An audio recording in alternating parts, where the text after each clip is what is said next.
Stoner's 40 for everybody in the cool down. You're going to want to get here and have some fun with that. We're also going to have a grab bag session in that cool down after the 40, after we have some 40, because there's just so much going on, Trev, right now. I know. Here's, oh God, here comes in crutches for our audio listeners.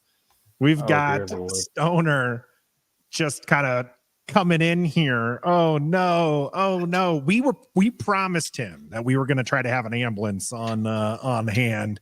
Looks like those crutches real? Had needed this to come in. Those are real crutches, Trev. And Stoner is still trying to get settled into the chair. We stream live every Wednesday on YouTube, Facebook, and Twitter. And our audio listeners cannot see the pain, immense pain that Stoner is going through right now as he enters in. So we do share this on your favorite audio platforms. So make sure that you leave us a rating and review. Other people can get our content. We've got a lot of people already in the chat. So while Stoner gets himself together, let's talk about some of those guys here, Trev. We got Locked On Law. We got Teddy Bryan in the house as well. We've got Steady Eddie here. Gus Bus is here. And Steady Eddie, 6.5 Stoner 40 time. Well, we're going to have our chance to guess about Stoner's 40 as he recorded it. I am actually standing at my desk right now. It's not been a great back week for me as I'm still recovering from my back surgery. So no 40 time. I was going to do one in solidarity. I still plan on doing that.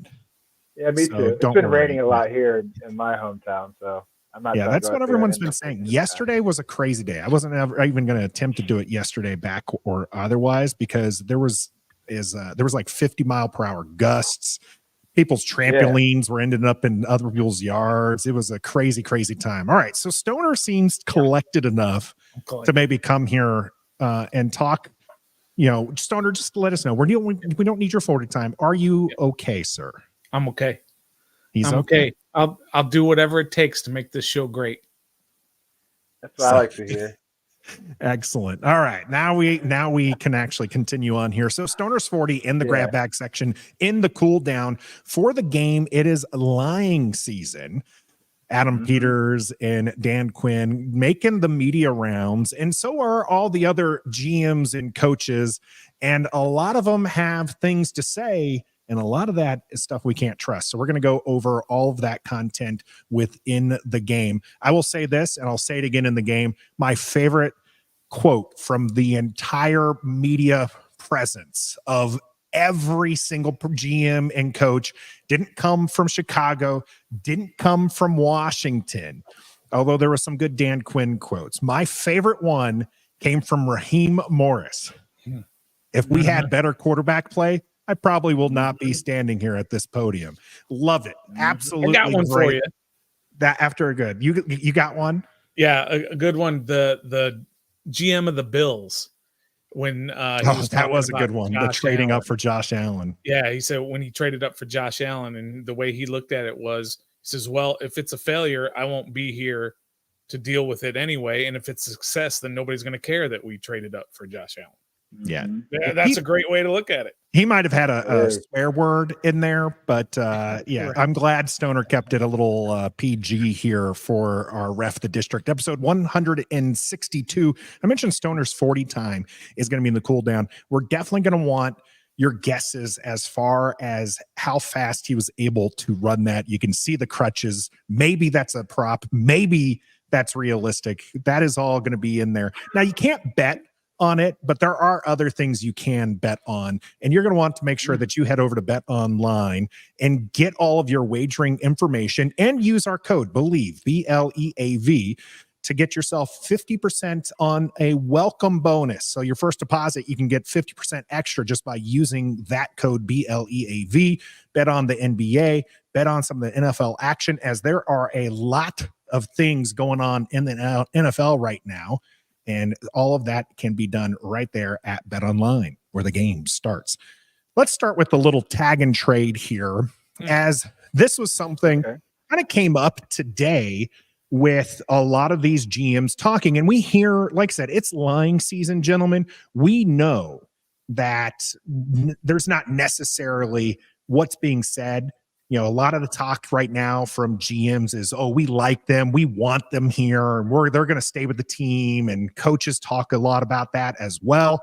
Well, it's not all true, but some of the things that are coming out right now are the tag and trade type things. In fact, there's quite a few players that we were looking at here on Ref the District as far as making them additions. You can see Sneed is the image here if you're watching us live right now. And that was one of the first ones to come out from Kansas City just yesterday was, hey, they might tag him, try to work a long-term deal. If that isn't done, then they'll look to seek a trade and get something out of him. There's also Brian Birds and T. Higgins that were mentioned as possible tag and trade options here this early season. Huff, by the way, Bryce Huff, not one of them. Jets don't plan on using the tag there. Adam Peters says Washington not going to use it.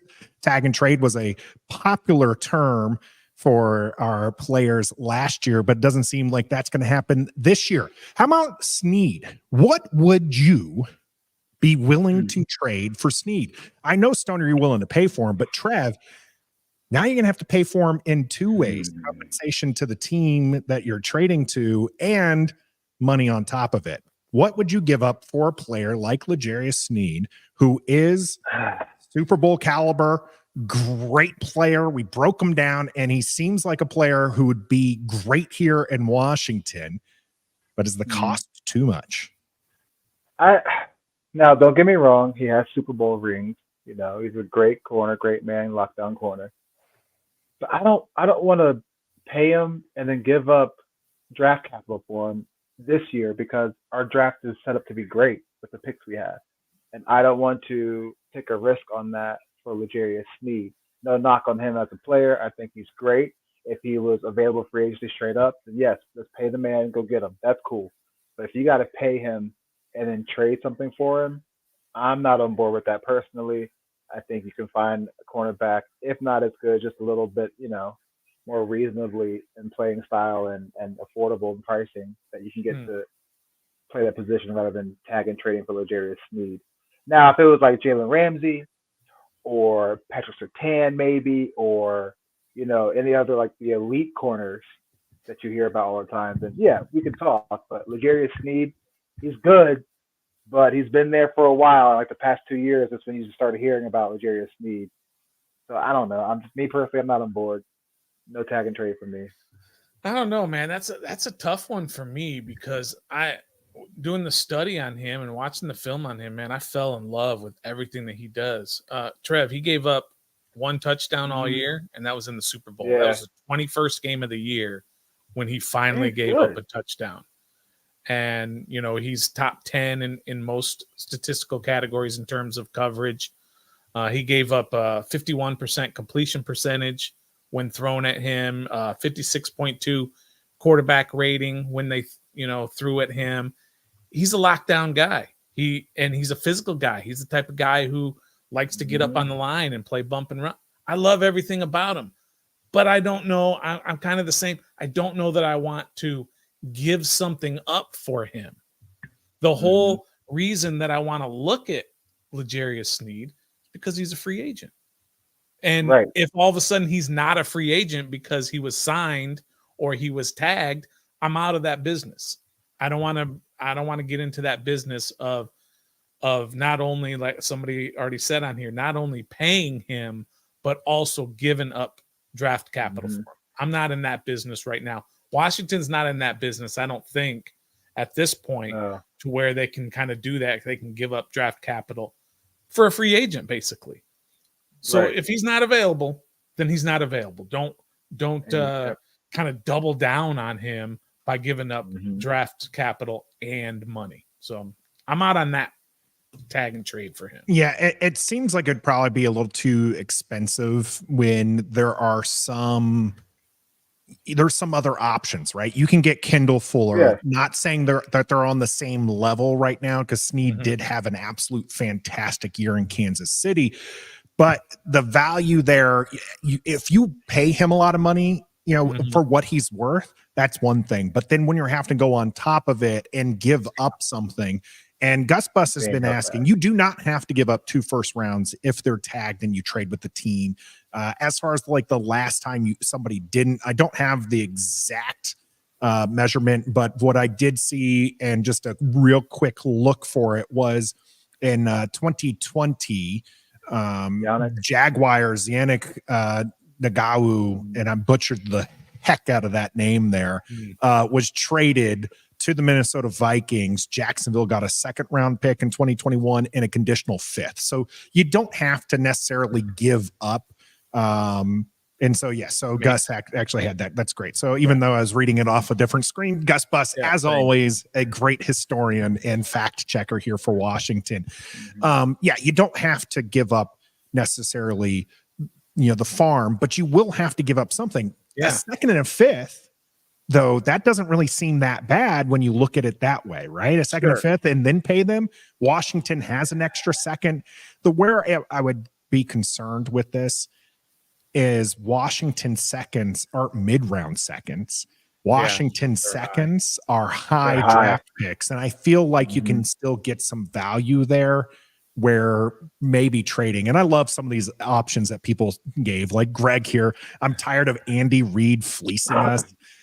Joseph they can have Andrew Wiley back. So these are some great, fantastic comments here coming from our people watching us live right now.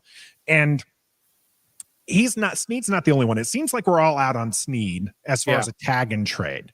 Let's go to the other one that we talked about possibly coming here, and that was Brian Burns. And a lot of people in the video, when we were talking about Brian Burns being a free agent target for Washington, kept telling us over and over again, he's going to get tagged. Why talk about him? He's going to get tagged. We're talking about him because he's a great defensive end, and Washington needs a great defensive end.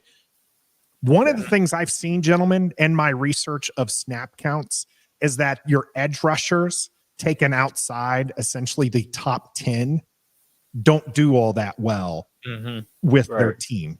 All right. So why not, for Brian Burns, give up a 2nd or a 3rd and a late round of a 3rd day pick to get a great edge rusher? You're going to need one. You're going to need to pay one. So you're going to get good value from that pick, in my opinion, because like I said, I've seen the data from the last 4 years. Edge rushers taken outside that top 10 and the top 100, I'll say that, don't seem to pan out as well as some of the other positions. So why not get a great pass rusher in Brian Burns? I like that idea because, like you said, if you have a chance to get an elite defensive end, you take that chance because out of the top 10, they're not good. And then the free agency class, it's not that great. Now, cornerback position, there's more depth to that. You can pass on L'Jarius Sneed and go get you a cornerback. I mean, we'll just harp on this example. Joe Witt and Dan Quinn made Deron Bland a Pro Bowl Hall of Famer because he had a Hall of Famer because he had 6 pick sixes in the season. He was like a 5th round pick or something like that. So I'm not worried. Excuse me, when it comes to cornerback, there's more depth at that position to go sign. But if you have a chance to get an edge right now, a high caliber edge, and Brian Burns, Bryce Huff, any of those guys, you knock on the door, make a phone call, and say like, hey, because that could take place of your early high 2nd round pick that you might be looking at a defensive end. But if you got Brian Burns, you can wash that high 2nd round pick, stay with the latter 2nd round pick, and then go on from there. You know what I mean? So Brian Burns, I'd tag and trade. There's something in the water or something, Nathan, because this is two in a row that I'm totally on board with what Trev is saying. I'm right there with you. Just go for it. I'm with you. This is a position. This is a difference maker position. And I think Brian Burns is pretty much a difference maker kind of player. So would you give up some draft capital and a big payday for Brian Burns? That's the kind of guy you probably would. Nathan and I have gone back and forth for many years about the most important position after quarterback. He says edge, I say left tackle, but pass rusher, just to clarify, you need someone to get after the quarterback. Normally that's an edge rusher. Right. So either way, it's either the 2nd or 3rd most important position. That's where you put your investment into your 2nd and 3rd rounder if you have to plus a whole bunch of money over the course of a bunch of years. So, yeah, for Brian Burns, that's a different story. I might do that for him. I don't know if Adam Peters and them are going to do that. They've kind of made it clear that they're not going to go on this spending spree, but they're still going to spend some money. Lying season. They're, right. They're going to spend a lot of money. I don't know if they're going to put, $120 million on a Brian Burns type of deal, but they're going to give somebody, a couple of guys, some pretty good sized contracts. Brian Burns should and might be one of those guys. Yeah, so Grimjaw here saying that he would take Burns or Allen at any cost, and both are possibly getting franchised there. Yeah. Gus Bus thinking Burns is going to get a first rounder, and I would be out on a first. Okay, you can't give up. You can't give up a first even next year for a player. In my opinion, I think that would go against what this team wants to do, building through the draft and all that. But next year's first, Nathan, is going to be like the 30th pick. Or 30, go to the Super Bowl, 17-0 until we find out otherwise. Absolutely. So I would not give up a first, but you definitely want to address this position, and Josh Allen or Brian Burns would be fantastic here in Washington. Again, I'll talk a little bit more about that comment from Adam Peters not wanting to spend big in free agency when we get to lying season. Let's talk about one last player as far as the tag and trade is concerned. Now, Michael Pittman likely staying in Indianapolis. That was Stoner's guy. I tried to talk him into T. Higgins. However, that is our last person to talk about as far as a tag and trade option. Washington needing a big-bodied wide receiver, somebody who can, play that long game, because you have the likes of Jahan Dotson and Terry McLaurin who can work the quick game. T. Higgins would be fantastic here in a not called air raid offense that Cliff Kingsbury is going to run. Is he worth the tag and trade? You kind of foreshadowed it a little bit there, Nathan. I'm not a T. Higgins guy. I mean, I love T. Higgins. Let's not get crazy here. But in terms of if I'm comparing Higgins and Michael Pittman, I like Michael Pittman a little bit better. And so Indianapolis has made clear that they don't want to let Pittman go. Cincinnati has already shown that they're not going to let Higgins go by going ahead and tagging him already. That's not a position, though, especially in Washington, where I think they need to make a big move.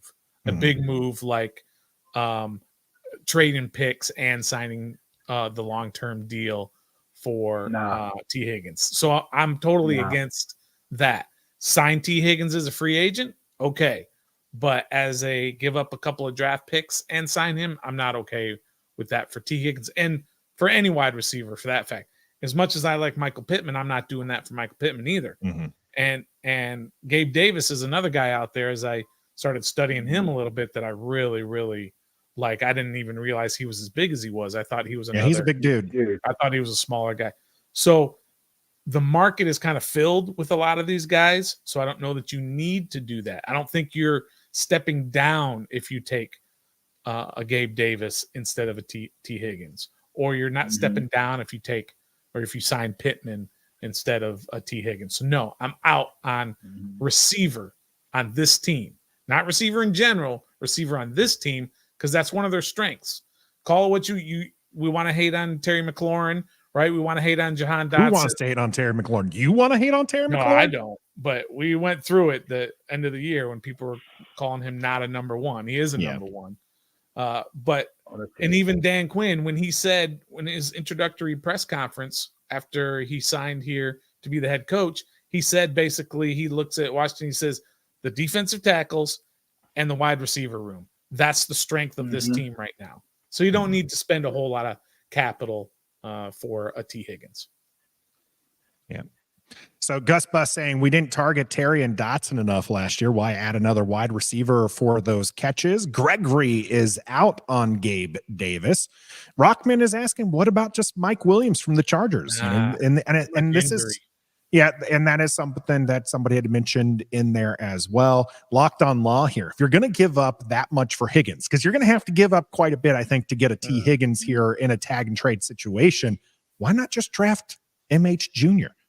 MH2, it would be available to you if that's what you're trying to look for.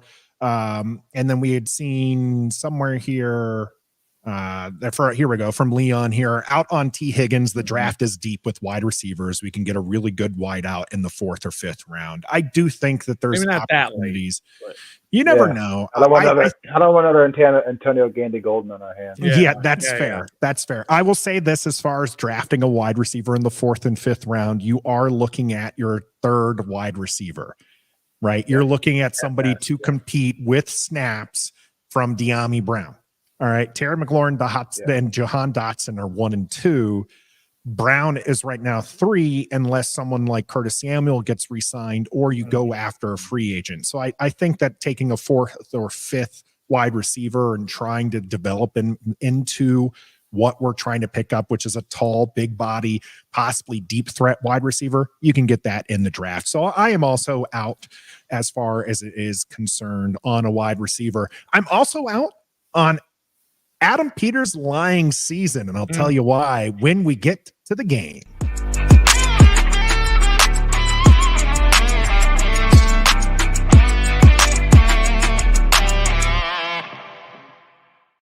Welcome to the game. It is officially lying season in the NFL as GMs and head coaches crowd the combine and try to talk everybody in the media into espousing all these crazy things, like not spending big in free agency, not sure what we're going to do at QB, says Chicago. There is a lot of craziness that's going on right now, and it's somewhat easy to discern what is real and what's not real. Now, one of the things I think got us in the biggest trouble this week was Adam Peters' line about wanting a QB. He specifically, and I'm going to have to bring this up here to want to make sure, because I like to be accurate, right, when I talk about these things. His comment was about, he was being asked about Brock Purdy and what he needed to do as far as, having a QB here in Washington. And to me, this really felt like it was a dagger to the Howlers and Sam Howell being QB1.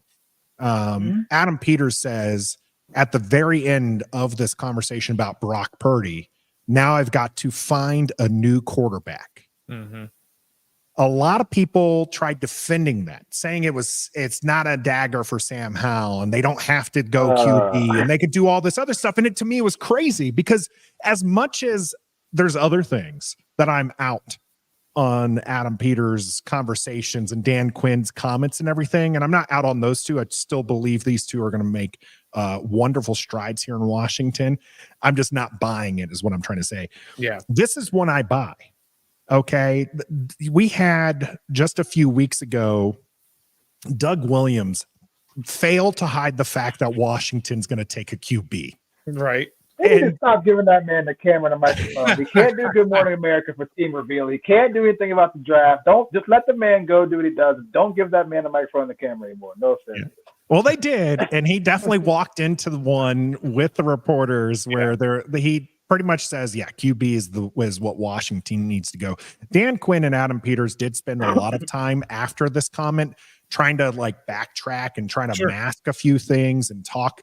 Even in that same one, that's what a lot of people were like, no, you got to listen to the full context. And people kept pointing to the part where Adam Peters was like, oh, well, I learned this from old boy up in 49ers headquarters. You go for a walk because you've been in the office. And I walked with Sam Howell and he's a great guy and everything. Okay, guys, if he's telling us how good of a person he is, he's not telling us how good of a quarterback he is. Yeah. Okay. When they say, oh, I like what we got from this guy, and it's your QB who just finished with 4 wins on the year, I'm telling you, it is not. He is telling you what you need to know. You got to read between the lines, for the love of goodness.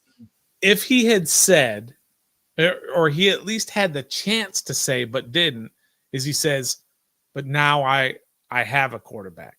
He didn't say that. He said, now I have to find a quarterback. And if you don't know if you have a quarterback, then you don't have a quarterback. When you hear Chicago talking about, well, we're still evaluating Justin Fields and this and that. Justin Fields is not the guy. They're not going to have this, oh, we're trying to figure it out, and then all of a sudden sign him to this massive deal when they have the opportunity that they have in front of them to draft number one. He could have worded it a different way.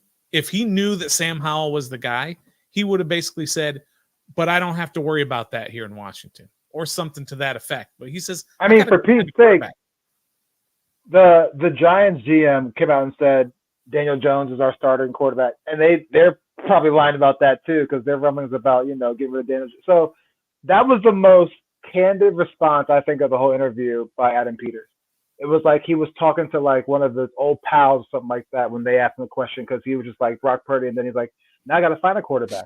That's something you say like in your inner circle, or like somebody from like you've worked with previously. It was just so like off script. It just came out of his mouth naturally. To piggyback your comments, Stoner, about he had a chance to be like, yeah, but luckily we've got Sam, and we've got all that in him, and he's our guy, or we have that quarterback. But he straight up said, now I got to find another quarterback. Yeah, that was really the time to be like, hey, we've got a great quarterback here that we can build around and really develop and kind of win football games. That's what he could have said, and he did not say it. And it's so crazy, because we called it out in our post about this. I said this should be a dagger, right? This should be it won't be any Sam Howell building around Sam Howell talk, and it's not going to be. And people proved us right. Right? They couldn't let it go. That's all people were saying in the comments was, this isn't a dagger to Howell. This is an endorsement to Howell. I nearly fell out of my chair. Big bad thing for me. Leon with a great one before I'm going to let Stoner talk, because this made me make sure the audio listeners get this one. From Leon, walking Sam around Commanders Park like he's a dog about to let go. I love it. He's about to put Sam Howell and the Howlers with that one. So Stoner, you're trying to get a word in edgewise, and I wasn't allowing it.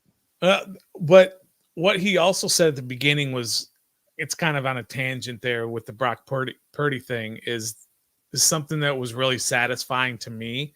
Is he was basically saying, we didn't draft Brock Purdy in the 7th round because we thought he was the savior of our franchise.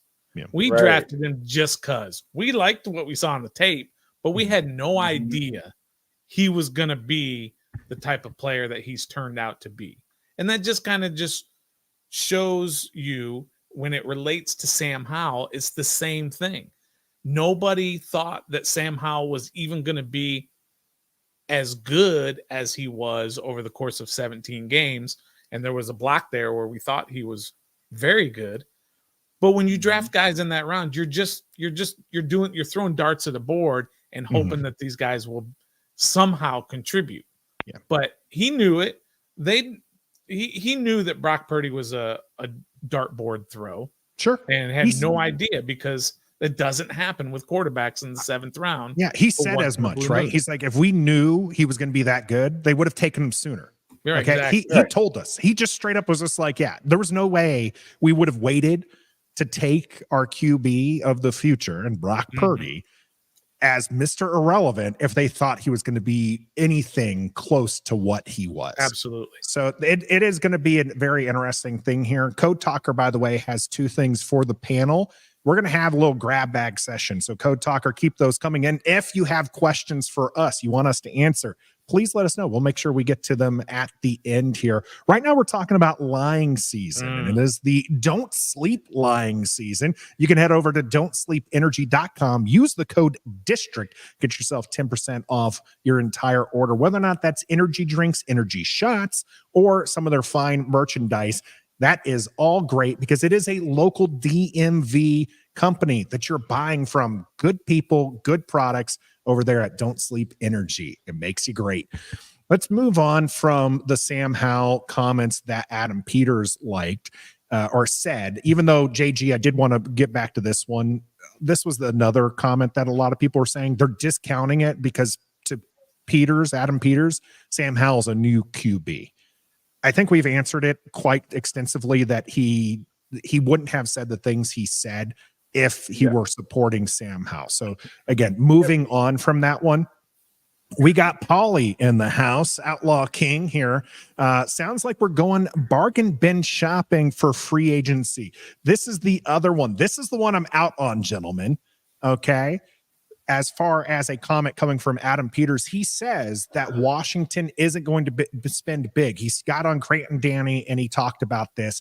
Do you buy or do you not buy the comments coming from Adam Peters regarding shopping in free agency? Both. I can definitely see him. Don't get off the fence. No, Trev. no, Get off the fence. You can't tell me how to form my. Nathan lives on the fence. I can't sit on the fence for this one time. I can't sit on it. He totally lives there. He pulled you up so that you could. He did. Both, because I can definitely see Adam Peters spending money on mid-level tier guys that are good but not elite. And it works for us because there'll be an upgrade from what we've had the past, I don't know how many years. But then I'm also like, no, I don't believe it, because we got all this money. We got high draft. We got everything is set up for us to spend, whether it's draft capital or free agency money. We're going to spend big. If we might not spend it all on like a whole bunch of guys, but we're going to make like at least 2 huge splash signings. I mean, we have to. I think we just have to. But so yeah, I'm both. No, because you kind of have to say that. You don't want to let other teams know, or like whatever. Like, yeah, we plan on spending a lot of money. Then that gets everybody else on alert. Like, well, how much money do we have? Because we could, But then also you're going to lie, because you're going to tell the truth, because I feel Adam Peters is the kind of guy that is no BS. He's very blunt, very forward, very direct. He just got done saying now we got to find another quarterback, and he's been here for 2 months. So yeah, that's why I say both, Stoner, because yeah, you don't want to give up your secrets on how you're going to spend, but also no, because you could be actually truthful, because that's the kind of vibe they've given us so far.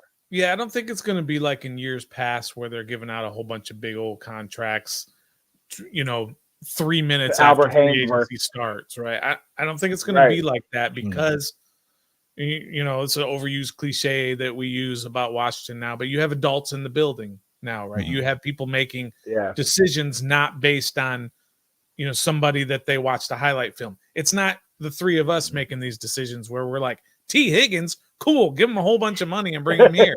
That's the way it used to be. Now it's a measured approach. Now it's a formula. Now it's analytics.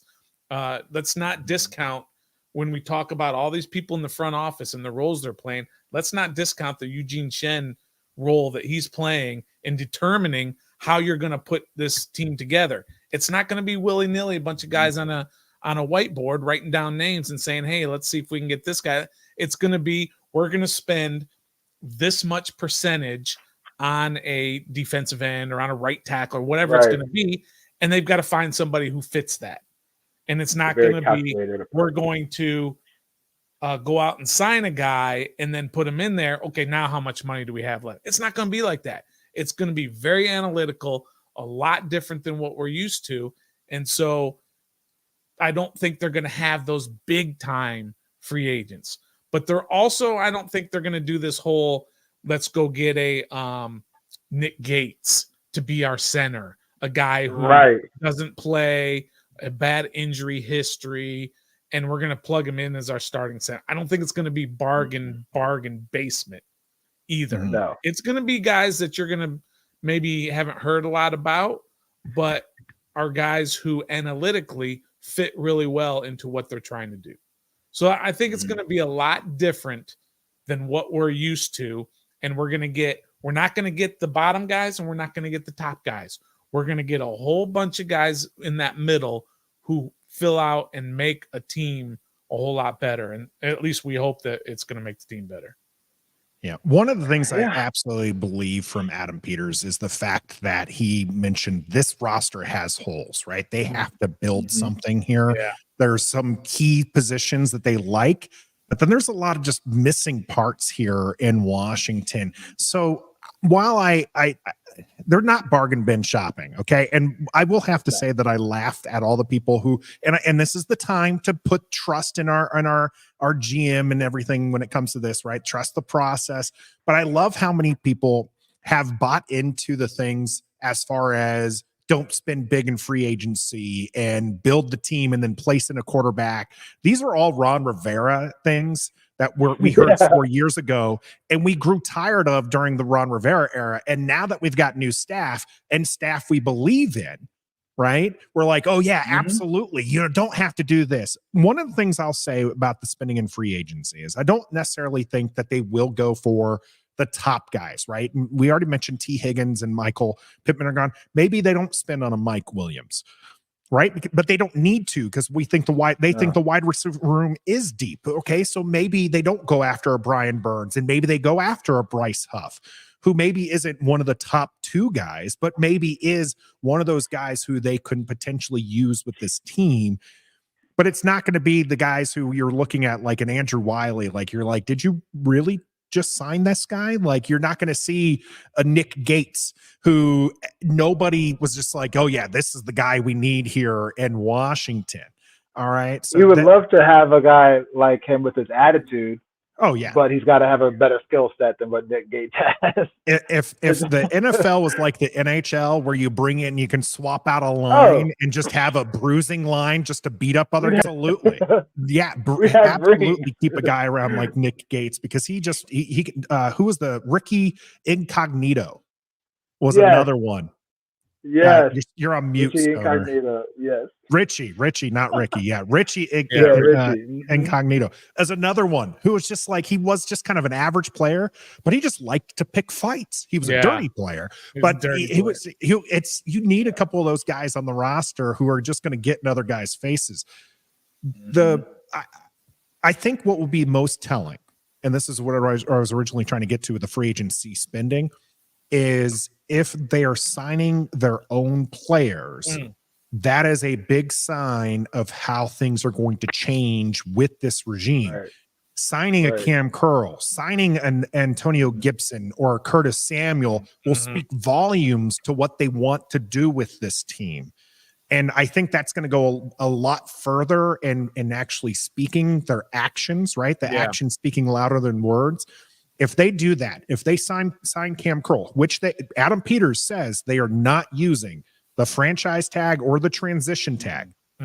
Okay. And so if they sign Cam Curl and then they go after maybe one or two other players, a Casey Toohill or something like, one of those other guys who are free agents that Washington has, a Kendall Fuller, then we know that they're not actually going to spend big on one of the top 5 names in free agency.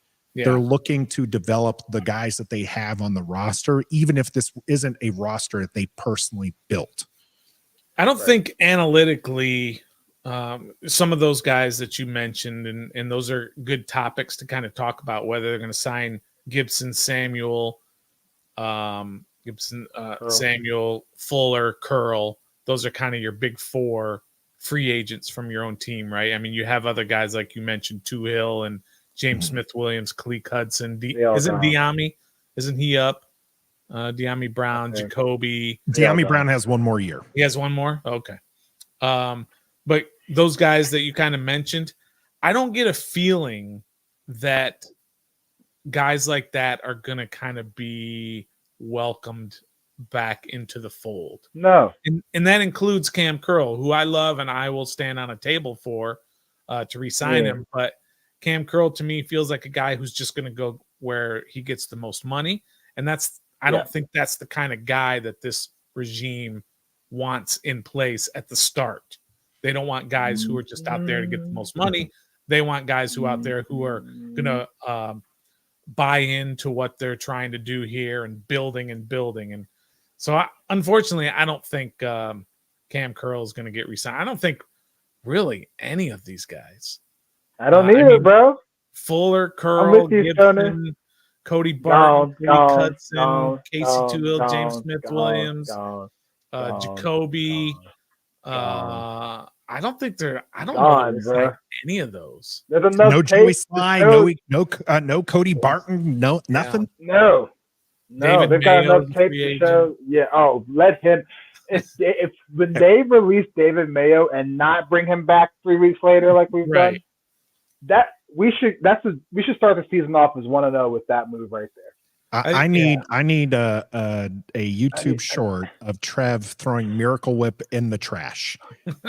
I need that in my life. Okay. I need that in my life. Mask collector Mayo's not the new Apke. You can't do that to my boy Trev. Whoa. Mask Trev has been on the Apke train since he came to Washington. So I'm gonna follow him wherever he goes. Yeah. Well, I'll be a fan wherever practice squad he lands on. Hey, whatever practice squad he lands season on. every season. Hey, Trev, they might kick you out of that UPS facility though if you're following Apke in there. Sorry, I mean you're not allowed in there. It's private property. I'll wait. It's fine. Yeah. I'll be the ride along. I'll just sit in the van while he goes. Again, I just want to make sure that we're letting people know if you give us something that might be a little bit off topic, like Bernard did here, we will get to that in the cool down. So keep those coming as far as that's concerned. Same with Yam and the House bill that was passed. All that's going to happen after we do the Stoners 40. Right now, it's lying season.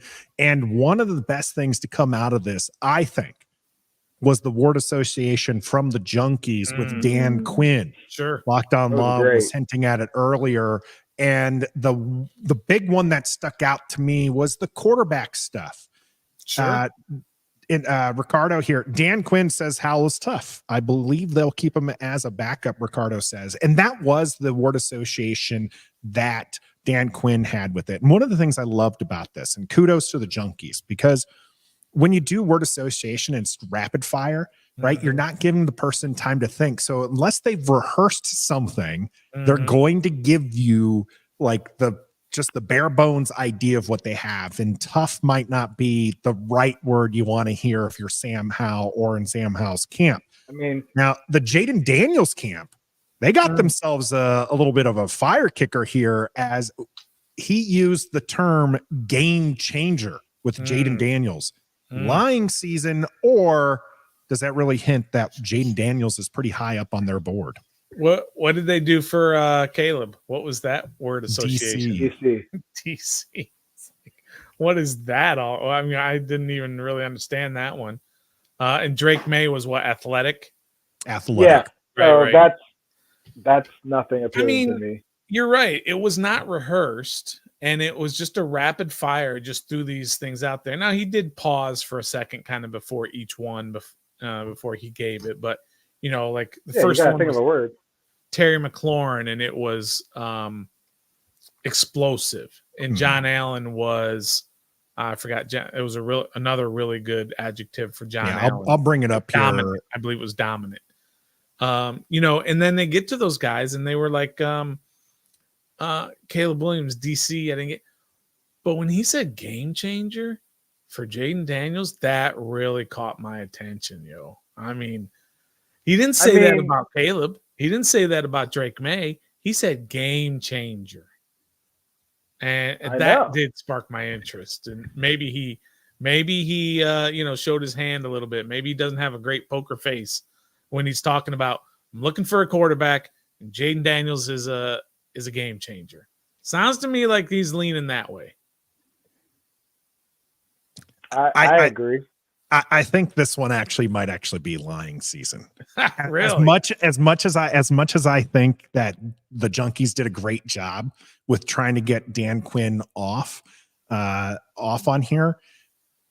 The way that he says DC and athletic for Drake May tells me that he's actually he's planned something in his head to kind of talk about them, right? Because he doesn't want to have too glowing of a review about them, because then that can tell people, tip the hand.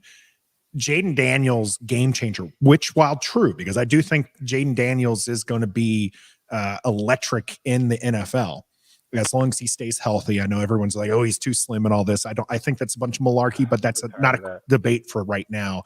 I think that one wasn't as offhand as Jaden Daniels fans would love for it to be, right? I think that one, I don't think it's a planned thing. I don't think it was, trying to, necessarily blow smoke, but I think that he was a lot more practiced with the first two than he was with Jaden Daniels. So maybe it is. Maybe it is smoke. Maybe it is smoke to try to get somebody to come up to try to take Jaden Daniels from the Washington Commanders. you just don't necessarily know. The thing about lying season also is what we all kind of have to keep in mind here is, we all have our favorite, right? We have, whether it's May or Daniels or at this point, JJ McCarthy seems to be moving up. All of it is lying to a certain extent, because let's just say the draft was today, and maybe today Washington would take Jaden Daniels, but that can change in a month, and they might end up taking Drake May, for example. So take it all as being lying season at this point, and that everything that's coming out, agents are putting that out, players are putting it out, other coaches are putting it, GMs are putting it out there to throw other GMs off the scent a little bit. But just because, for example, if you're a Jaden Daniels guy, right, and they say Jaden Daniels, some rumor comes out that Jaden Daniels is probably going to Washington, don't believe that just because it fits your narrative. That's going to be lying season as well. Everybody's doing it, and it'll kind of all come down to that last. I mean, we see it every year when we were watching Washington last year, and everybody told us that Christian Gonzalez was the guy for Washington, and Washington had chance after chance after chance after chance to take Christian Gonzalez, and they even had the chance to take him, and they still took Emmanuel Forbes. And that's because everyone was telling us that Christian Gonzalez was the guy. And then you hear from Ron Rivera later, and they're all like, Emmanuel Forbes was our guy all along. I don't know where all this other information came from. It's all lying season. It's all fun. That's why we love the NFL so much, and we sit here and we just take it in day after day. If everything was the truth, the off season would be boring. You would sit there Wednesdays and be like, "It's really windy outside. You think it's gonna be windy tomorrow?" Like, there'd be nothing to talk about. So lying season is definitely a real thing, because it keeps the headlines going and keeps the content coming. The 2 months from the Super Bowl to draft just seemed to just take forever. Yeah. I'm like, I wish it was March 28th instead of February, because the draft would be like 2 weeks away. But now we got to go through a whole other month of mock draft. And that's the same with free agency also. When you see these reports that Indianapolis is probably going to, or they're going to try and keep Michael Pittman around, for example, that report comes out. That may be a total lie that somebody is putting out there, that maybe is trying to drive up the price or drop the price down, whatever it may be, so that they can swoop in. Maybe I'm just totally throwing it out there, but maybe it's the agent for Adam Peters who's putting that information out there, so that people will say, okay, well, I'm not going to bother with Michael Pittman, so he can swoop in and get Michael Pittman. It's the same with free agents as well. So we just got to take it all with a grain of salt and have fun with it. Don't get mad when your guy is dissed or your guy is talked bad about or whatever. It's all part of the game, and it's a lot of fun. Yeah. The Locked On Law here with some some maybe insight here, right? When you're at number 2, there's only going to be one player you can't draft. Not much use in playing games, because there's really only Caleb Williams that you're not going after. And now Chicago has a decision to make, and they got the GM polls got up there and talked a little bit, saying that, he would like this QB situation figured out in the next couple of weeks. How about this as far as lying season? Where the Chicago Bears, and I only mention this because Washington, Adam Peters talked about how he learned from trading up for a QB. And, a lot of people are like, okay, so maybe he's going to be risk adverse to that. Or maybe he learned, maybe just don't pay all that money for somebody who's only had one, season. Anyways, no hate on Lance. That was John Lynch. Yeah. The situation though in Chicago is very interesting for Washington, because if they don't trade Justin Fields and they're unable to move that first pick, Washington could be in a good position here at taking just literally the best QB. What's going on in Chicago? What do you think is going on with Chicago, with Pohl's comment about wanting this done within the next week or two? he came out and said himself he wants to be as clear and as transparent with Justin Fields as he possibly can. Justin Fields went on the St. Brown podcast, said he's tired of the gray area. He wants to know if he's going to be kept or be traded. He just wants to know something. This all could be very calculated, and they end up keeping Justin and trading the number 1 pick or picking someone else at number 1, like an offensive lineman or something else to build around Justin, and then we get Caleb in our lap. We don't know. And if it is, major kudos to him because he's caught a lot of flack. Media saying that this number 1 draft pick, his job depends on it pretty much because you passed up on some good players last year for some mediocre ones. You have a great shot to go get one. So now it's like I think it's true because why would you go on the air saying you want to do right by your starting quarterback? Whether in 2 weeks you say, hey, we're going to keep you and this is what we're going to go in the draft, or in 2 weeks say, hey, we're going to trade you or whatever. You want to be clear with the guy. You owe him that much respect. If you don't do right by that, you might be gone sooner than you think, no matter how you pick at number 1 or use that number 1 pick. So they're in a huge pickle.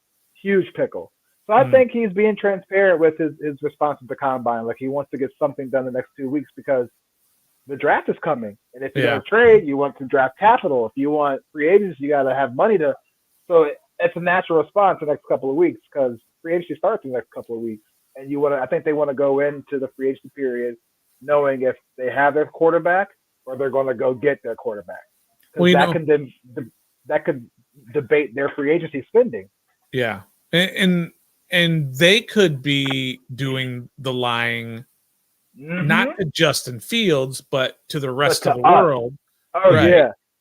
Or maybe they've got somebody in their ear saying Washington is head over heels for Jaden Daniels, right? Right. So maybe they want to put it out there that, hey, this whole Caleb in Chicago, we don't really like him or whatever. Maybe we're going to go get Jaden Daniels, which would force Washington to possibly then trade up with them. And they can still fall back to 3 or 2 with Washington and still get their guy and get a whole bunch of draft picks. So it's all a game, right? And they could be totally upfront and honest with their players, but totally lying to everybody else just to get the advantage on their side. Because if Washington wants to move to 1, regardless of who they want, if it's Caleb or if they want to move to 1, it's going to cost a lot. It's not going to cost a lot as Denver at 12. Now, Denver's going to have to pay a huge ransom because Chicago moving back to 12, you're getting a lesser player at 12 than you are at, a lot more risk in that involved where they're going to have 11 teams taking potentially the player that they wanted but didn't necessarily want to spend a first pick on. The value is going to be up there, Stoner. You're absolutely right. We're talking this year's first, next year's first, and probably a couple of other premium picks. Now, it might not be like an RG3 situation where you're giving up this first, next year's first, and the first after that, because Chicago is guaranteed to get the next best player. But Chicago's best situation in here is to keep this close pocket, make teams kind of unsure where they're going because either they're going to overpay for Fields, and Chicago loves that, or they're going to overpay for the first pick overall, and Chicago is going to love that probably even more as they can build up a better team with a lot more firsts. Trading back has unfortunately been on my mind, and it's been frustrating because I've been a little bit tempted to trade back lately, but that's not what we're here to talk about. Real quick. I know this is a Commander show. That's got to be a lot of pressure on Ryan Poles. So Stoner and Nathan, I'll give you both a chance. You're Ryan Poles. What are you doing? What are you doing? For me, it's very easy. I'm taking Caleb Williams. I'm not taking any chances. I think he's quarterback 1A, 1, 2, 3, 4, 5. I think he's head and shoulders above these other guys personally. So I'm not even messing around with it. I'm not going to trade back with 2 if I think the Commanders are throwing smoke out there that they really want Jaden Daniels and they're worried that another team wants Jaden. I'm just sitting there. I'm taking Caleb Williams at 1. I'm not messing around with it. Yeah, it's going to be hard to pass up on a talent like Caleb Williams. That said, I do think it's very interesting what Chicago has done up to this point. They kept their head coach. They had a strong finish to the season where they started kind of putting together some really good games. The players, not that their opinion actually matters, do seem to believe in Justin Fields. And so I think that's why not Washington, but Chicago, which, by the way, this number 1 pick isn't even theirs. It's the Carolina Panthers. I know. Chicago ended with the 9th pick. So Chicago is in a catbird seat here. And I would actually not be surprised to see Chicago trade back. A lot of the talk right now is how they get to reset their QB because Justin Fields is coming up. You're going to have to 5th-year option or sign him long-term to a deal, and that's expensive. Well, I tell you what, if you like him, if you think he's the QB you can win with, then you just do that, right? You don't care how much it's going to cost. Just like you mentioned, Stoner, earlier, the Bills GM talking about moving up for Allen. Okay, nobody cares how much it costs because it worked out. Right? No one gives a darn, right? And so the same thing for Poles here. If he passes up on Caleb Williams, but Justin Fields wins 12 games and becomes a well-polished QB, unless Caleb Williams actually turns into Patrick Mahomes and wins 2 Super Bowls in his first 5 years, nobody's going to come back and think about that. If Caleb Williams turns into a very good QB and Justin Fields turns into a very good QB, they're not really going to see that as a negative thing for him. I'd be really, really, really surprised if they stuck with Justin Fields at this point. I would give Ryan Poles an Oscar for all the stuff he's saying about Justin Fields that, we're still evaluating and all. I mean, you've got 4 years of tape, 4 years of this guy being in your building. If you don't know if he's your guy at this point, then he's not your guy. So move on from him. And if he really does stick with him and trade back or whatever, I'd be shocked. I'd say, man, that Ryan Poles, he's a good actor. He really hasn't had, I know this is an excuse for a lot of quarterbacks, but he really hasn't had anybody outside of DJ Moore to help his case. Mooney really didn't really pan out to be and the what offensive people line thought is he bad. would. And Khalil Herbert, whatever. Herbert, he's nice, but he's not an all-pro. But he's just so. It's tough. Do you keep Justin and draft Marvin Harrison Jr. or offensive line number 1 and let the chips fall after that? Because you got a number 8. You do. I'm just saying, if I'm Ryan Poles and my job depended on this, man, that's the keeping Eberflus put the was foot just in your mouth just, coming out saying you want to be. I think keeping Eberflus was definitely the one that makes this the most interesting part for that. Now, Trev, you actually kind of started talking about all these excuses for Justin Fields, and they sounded strangely familiar. Because that's the stuff we heard about Sam Howell, and Ant earlier had mentioned, I'd rather keep Sam than draft Drake May. Both come from the same school, so why would we want him? I don't think he's better than Sam. And here's the thing about any of the QBs that Washington's going to take at the number 2 pick or in the first round. They're not drafting that player because they are going to be better than Sam Howell year 1. Okay. That player may end up and probably could be better than Sam Howell in year 1, but they're taking that player with the number 2 overall pick because of what they'll be better than in the next couple of years, right? So they know that rookies might struggle to adapt to the speed and everything, but if that player is a player who can develop into an Allen who didn't look great, or how about a Peyton Manning who didn't look, particularly great through a lot of interceptions, 1-15, right? They don't care about that season as much as they care about what they can get out of them in future seasons. And right now, that's why we're looking at a QB at number 2. Which QB is going to be another matter. And a lot of the QBs decided not to really participate in the combine, just doing kind of their interviews and no kind of 40s or anything like that. But that's all right. We've got you covered here on Ref the District. Stoner's 40 is coming up here in the cool down.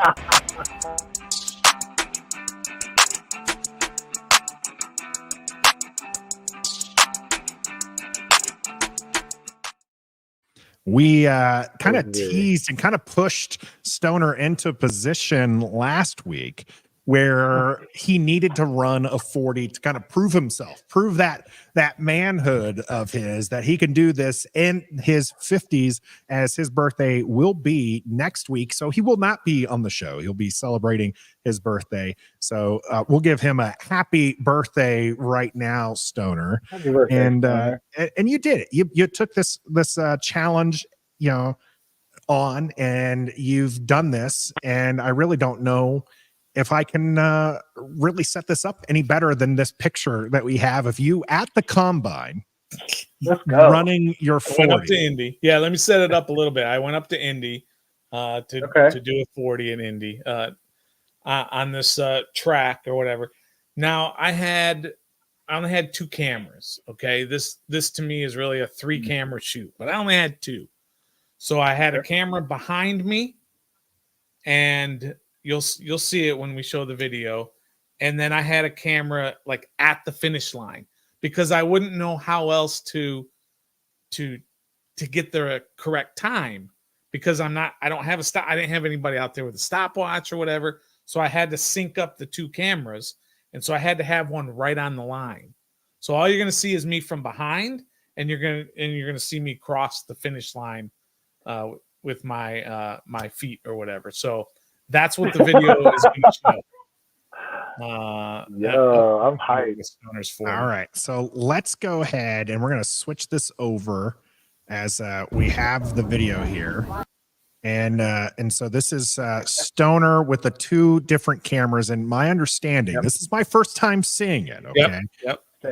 My understanding here, Stoner prepped me with this, is that there's going to be a point where I pause the pause this video. So stay with us. The 40 at 55 challenge. Did I get all the 40s in there? I think I did. The 40-yard dash. It's been 40 years since I've done a timed 40. And then the other 40 is 40 pounds since the last time I did a timed 40-yard dash. And then lastly, 55 is, that's my birthday coming up. I'll be 55. So you're going to see my run first without the timer. So you don't know what the time is. Then we're going to pause it. And then everyone's going to chime in to think after watching it to say what you think my time was. And then we'll see it again with stopwatch on there. Okay. Who's chicken legs on screen? Some great comments here. Mass collector, was 40 ounces. Yeah, Gus Bus on that line as well. Drink a 40 ounce before the 40. Good one. You have JG, see you from behind. Why must we suffer? And of course, a lot of happy birthday wishes and people saying we couldn't get Adam Peters. Actually, Locked on Laws here is probably the best Adam Peters comment. Adam Peters does not have all day to time Stoner. So, let's go ahead and roll the tape. So for our audio listeners, we're seeing him do a lot of prep work here. Oh, you ran outside of the combine. Here we go. Pray for the Achilles, the calves, the hands, the groin, the hips, even the shoulders. Even the shoulder. All right. You can see his calf muscle already tightened up there. And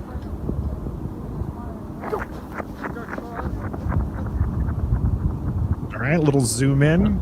That's pretty good. Your form's a little off. Right. I think I know what he I got. was flying, was I not? Nathan, hit pause here, and let's see what everybody thinks I ran that in. I was flying. Let's see it. Flying. All right. So what do you think? You've seen it now. I want to hear what everybody thinks I ran. I said 8.2. Yeah, that looked a little slow. I'm not gonna lie. 640 from John. 6'4". We have an 888 from Yam, an 88 from Real Deal. TJ, okay, that's at least under 7. Mhm. All right, respectable. 6-7 from Gregory. Joseph 9-4, 6-7 by Guspa, 6-8 from Code Talker. TJ with 6-7. Tommy going big here, 9-1. 7 flat, 7 from Brian. Teddy there. Also, All by right. the way, can I chime in? No practice. No, I mean, I warmed up by I walked there. It was a mile away, so I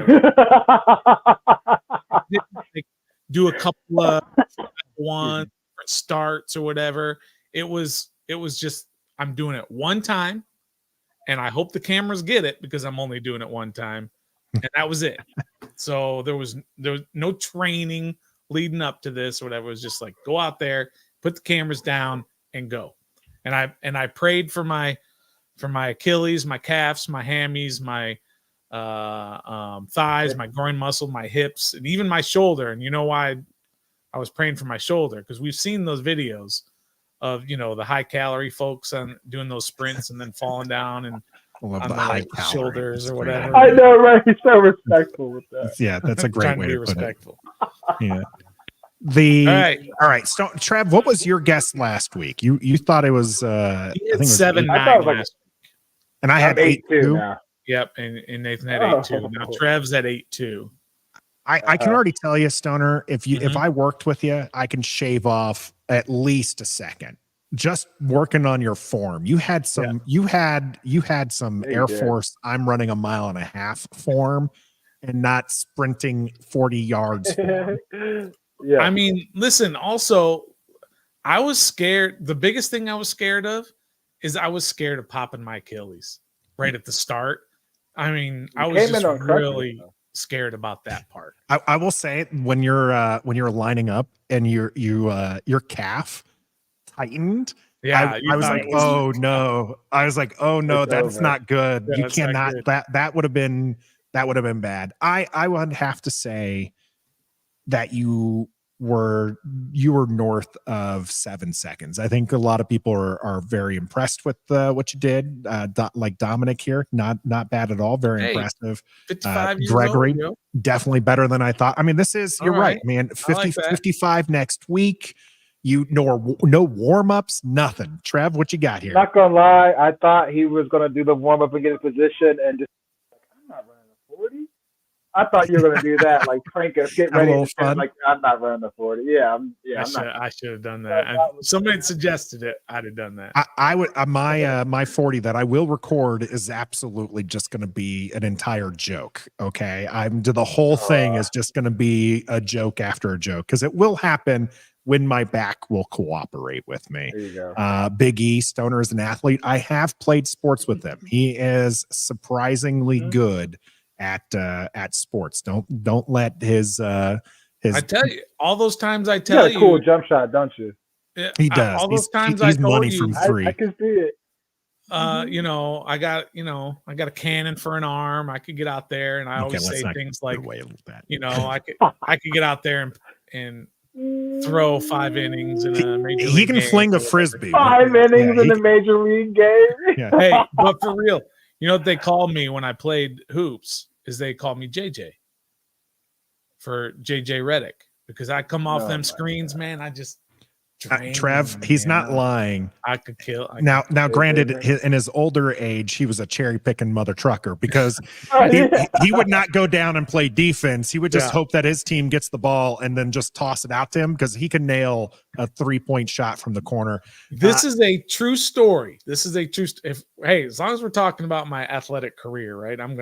This is a true story that when I played intramurals, and this was at Ramstein, Nathan, and in our intramural over 30 league, we were in the championship, and in the championship, and if you know anything about basketball, in the championship game, they played a box and one defense on me, which means one guy played me man to man wherever I went, and then the rest of the team played zone because I was just killing them from 3.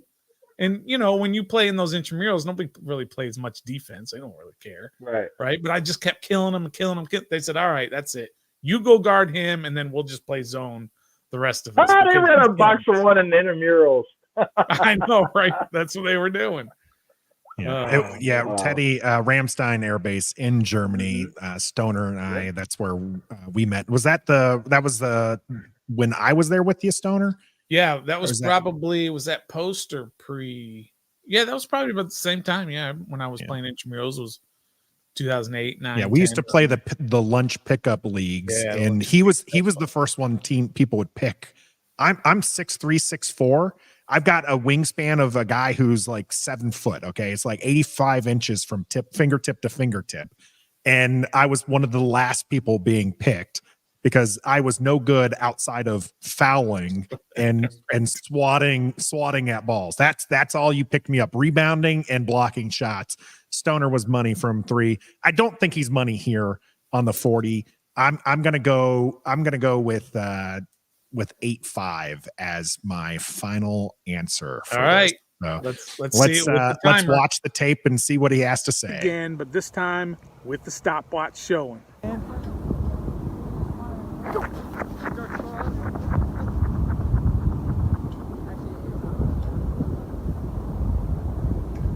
Not bad. 7.57. I mean, 7.57. That's not terrible. I thought I was going a little faster, but hey, make sure you hit like, hit subscribe for all the great content here at Ref the District. Until next time, be a fan. Well, we're not leaving yet, but yeah, not leaving yet. 7.5. I think that's actually really good, Stoner. I'm very proud of you for seeing it through. Nat Cole didn't think 8.5 was right. I think 7.5 is very respectful, nice. Especially because you didn't hurt yourself. You didn't launch, right? Someone had mentioned that earlier. You didn't have any launch. Your form was awful. If you're sprinting, you're supposed to be on your toes, my man. Like I was trying to remember the last time I actually just sprinted. I can't recall. Probably when I was active duty. So, and I've been retired for 11 years now. So yeah, I don't remember the last time I sprinted. So it's not part of my repertoire at this point. Yeah. So even though I'm a long distance runner, my favorite workout is what we called back in the day suicides, but that might get this banned. So the wind sprints is what I call them when lines now, I think. Or lines. I call them wind sprints when I'm coaching. My favorite. So I sprint all day because when I'm able to work out, because that's my favorite thing that works on your cardio. And for long distance running, I mean, I'm medium distance runner, not really a long distance, not running marathons because but I love medium distances, your 5Ks and stuff, and wins a mile and a half in the Air Force, right? Like that's a short distance. Wind sprints will help you out there. So, and it's a great way to keep off the fluff. So, but good job, Stoner. A lot of happy birthdays for you. A lot of good ones. And that was a lot of fun. But now it is time to go to the grab bag. And we have a couple different topics here. Some from our people. And if you have a topic you would like us to touch on, go ahead and throw it into the chat here. We do have a couple from Code Talker. Bernard has one. Yam has the first one that we're going to talk about because the House passed the bill that would give DC control of RFK Stadium. If it passes in the Senate, Yam says, this would allow DC to redevelop the campus and use it for a number of purposes. Mm-hmm. RFK is where most people want the football stadium back. Is it going to happen, Trev? I mean, it kind of seems like it might happen. There's a very, really, really good chance of it happening. I think this time last year it was a long shot. I think it was all we were talking about, bringing it to Virginia or keeping it in Maryland or a different spot in DC. But now it seems like it's going to go back to where it all started because of the passing of the House. And then that breaks on the same day, coincidentally, that FedEx decides to remove their name from our field and cut that contract 2 years early. It's kind of interesting how they both happen on the same day. I'm just saying. I like to read between the lines and some things, but I think it has a greater chance of it happening now that it's passing through the House and Senate. Well, I mean, if it's going to happen, this was the step that had to be cleared. This was the hurdle that had to get over regardless of what they plan on doing eventually. But I think it's Right. I think it's fair to say we don't know these owners too well, but just in typical owner fashion, they're going to go wherever they get the best deal, whether that's Virginia, Maryland, or DC. But this at least clears that hurdle. And I think somebody put it up there about that area kind of being small for if you want to locked on law here. If you want to create a whole thing out there with the restaurants and other facilities. But if you just want to put the stadium out there, then there's plenty of room. But there's just not enough room if you want to create a whole district around the stadium. Now, they could still create a district, if you will, out in Ashburn or out in Northern Virginia in that area in Loudoun County, where you can have your training facility and you can have restaurants and all this other stuff. So you can do that. But really, to me, it's all about game day, right? And game day is where I think you should have everything all encompassed in one place. But we'll see. At least they got over that hurdle, or they're about to get over the final hurdle, so that they can at least have that option. Which, like you said, last year, Trev, this was not even in play because the government was not giving up control of that land to DC. I think DC has really kind of come along with the sale of the team to the Josh Harris ownership group, where they've kind of wanted the team back in. And then especially when you have what's going on with the Wiz and the Capitals maybe moving out of DC, DC wants a sports team in the city.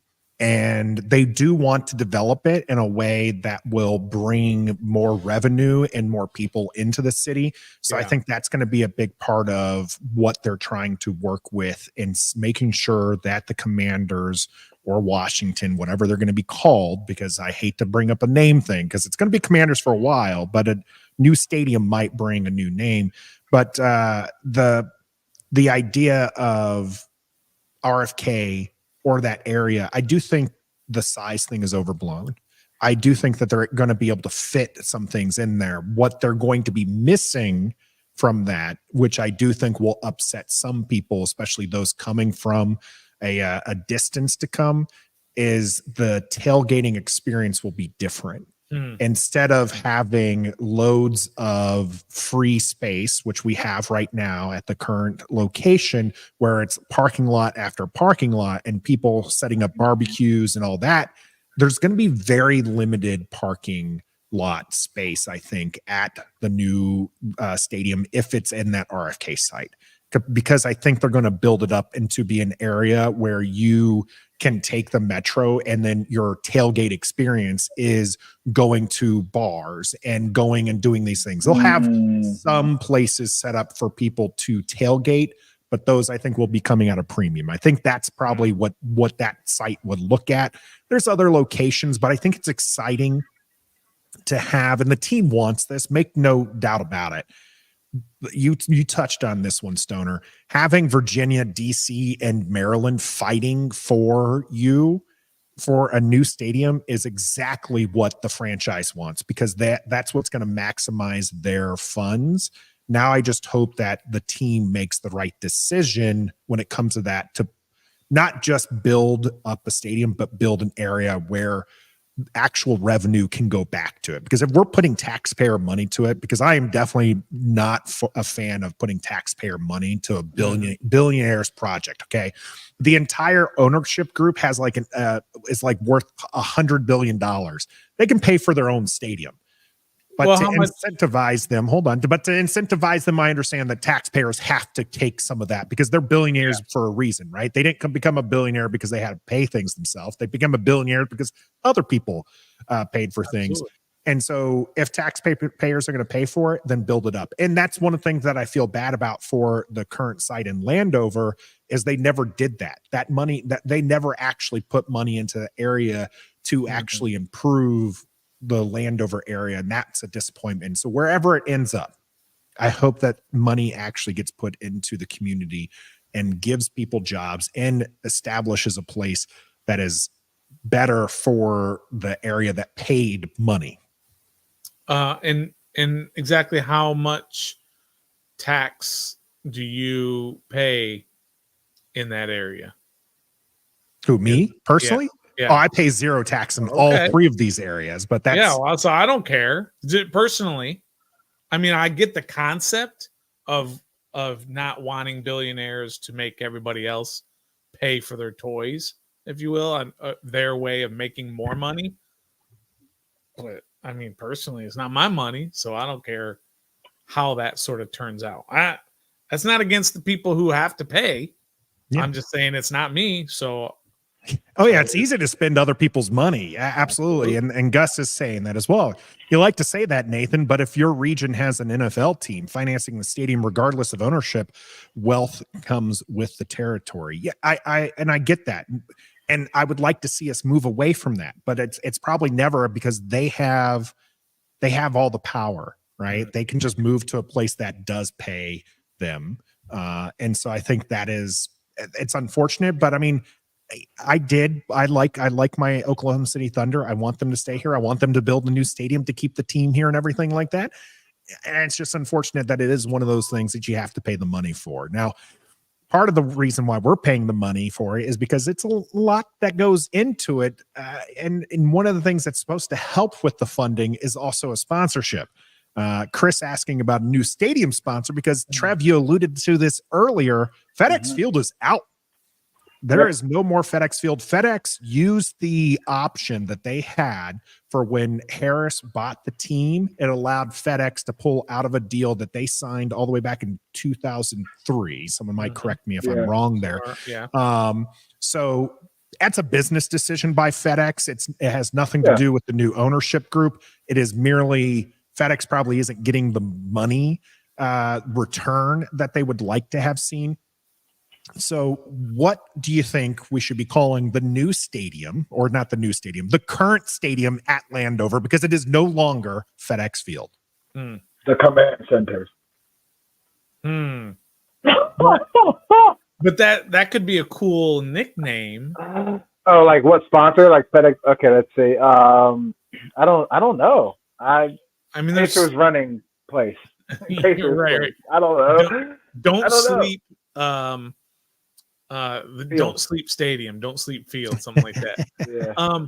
I think I was thinking about this earlier, is that I hope that Josh Harris and his group were made aware of this earlier, and that this is not something that just kind of came out of left field to them, because the changes that have to go into whatever you're going to name the stadium from here on out are massive, massive changes. Think about like driving down the interstate and there's all these signs about FedEx Field next exit, right? All those things have to all be changed now because it's no longer FedEx Field.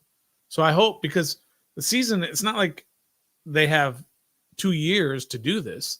They've got like 4 months before they got to have everything all changed. Yeah. Everything's got to be changed. They're already in talks of that, but so I don't know. I hope they're ready for that. And maybe, I think it's what makes sense is, Bet MGM Field, something like that. The betting sites are that'd be cool. Going to be like that, or a Bitcoin place, something that new money. Bet MGM Field would be cool. Yeah, I mean that makes the most sense. But I would like to, if they don't get a sponsor, I'd like to rename it like Washington Memorial Stadium. To honor veterans. I would absolutely love a more generic name. It won't ever happen. And it might be something along the lines of Bet MGM's Washington Memorial Stadium type deal. But I just don't know. My favorite so far of all the ones is coming from Bryant. Sell the rights to Lowe's for all your stadium improvement needs, because there is a lot of needs for the stadium, and we're going to get to those in a little bit, because the stadium's awful. It was ranked as one of the worst, and a lot of the facilities have been for Washington been pretty bad. Prime Field from Big E, Stud Field from Mandalorian, Gus Bus, the simple Landover Stadium. I think something just kind of good would be there. I'm actually against this. This might be a very big hot take we here. Don't need that. Teddy Strong here. Sean Taylor Memorial Stadium.